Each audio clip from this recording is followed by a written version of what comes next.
前段时间一直说军机绕台，其实除了绕台以外呢，往日本海方向军机也有长距离的演练，俄军也在配合着，不仅在亚洲有了一些巡逻，美军和加拿大空军也拦截了俄军飞向北极方向的军机。应该来说，随着石油战越来越惨烈，是吧？俄军也在突出表现他们在这个世界上的存在。那么共军呢，最近开始的一些动作其实已经涉及到了金门、马祖、澎湖地区，开始出现了一些快艇，有一些挑衅。原先我们知道共军主要的方向是在南海，习胖上台以后专门视察过，曾经提出让渔民要出洋，要去打大鱼。那么我们知道，随着美方开始有了南海自由航行行动，参与的国家越来越多，所以在南海方向的前出计划其实已经销声匿迹了。唯一真正在干的事儿就是搞人造岛礁。因为我们知道在南海因为中国飞机的问题，那么很难有长程战斗机，被迫要设立一个一个的前进机场，以满足战时的需要。所以他们现在在闷声发大财，是吧？一天到晚的忙着扩大岛礁，修建机场，修建长距离起降的跑道，以应备战时军机的降落、起飞、维护和保养，甚至加油、载弹这些工作。那么台海方向呢，我们知道最近几年一直有升温的迹象，尤其是最近。为什么说大家总认为这个方向不会出现热战呢？基于主要的两个依据。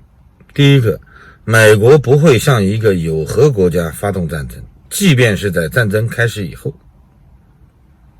美国军人为亚洲再牺牲自己的公民，这个可能性正在变小。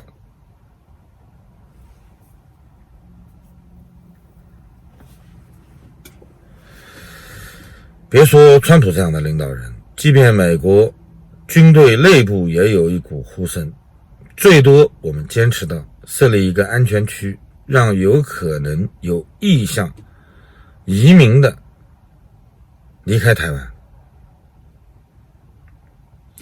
第二个是中共目前的动作没有直接走向战争的可能。从法理上来说，中国对金门、马祖、澎湖列岛的攻击试探，大概率是用导弹来完成。真正夺取外岛的这些动作，应该来说被加速了，比原先我们预想的要早很多。大家都应该知道，这不仅仅是习胖在他任内想完成统一国土的愿望，同时也是为了转嫁国内危机。一个国家在什么时候能够解决失业问题呢？让每个人都有工作，每个人都有饭吃。有没有想过1933年？1933年，纳粹浮出水面，走上政治舞台。1939年，二战爆发。这6年，德国是欣欣向荣，他甚至还举办了一次奥运会，向全世界展现了他的肌肉。今天我们看到的高速公路，最开始的代表就是德国。当然了，有人可以把它追溯到秦直道，是吧？是啊，2000多年前中国人就修了秦直道，完全是因为军事。那么今天我们在中国看到的许多高速公路其实也是战备公路。有一些甚至没有隔离带，隔离中是活动的，也是为了起降飞机作为临时的战备机场。东南沿海地区呢，所有的紧张气氛都被疫情掩盖了，人们好像忽视了一点，共军是要武力解决台湾问题的。无论国际社会有多大的关注，这个动作他迟早会做。那么有一些乐观的人认为共军不能打仗，那要看跟谁打，是吧？跟美军打确实不能打，跟台军呢，问题就不大了。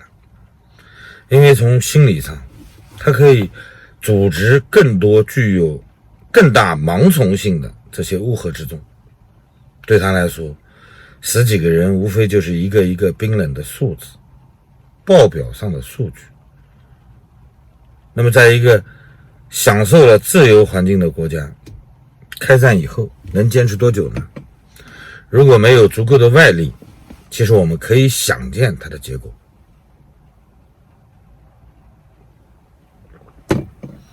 国际社会会在这个时候派兵吗？美军会来做到真正的协防吗？可能性都不大，不要抱太大的幻想。如果仅仅是夺取外岛，这种攻击很难被阻止，希望大家能够提高警惕。好了，谢谢大家，再见。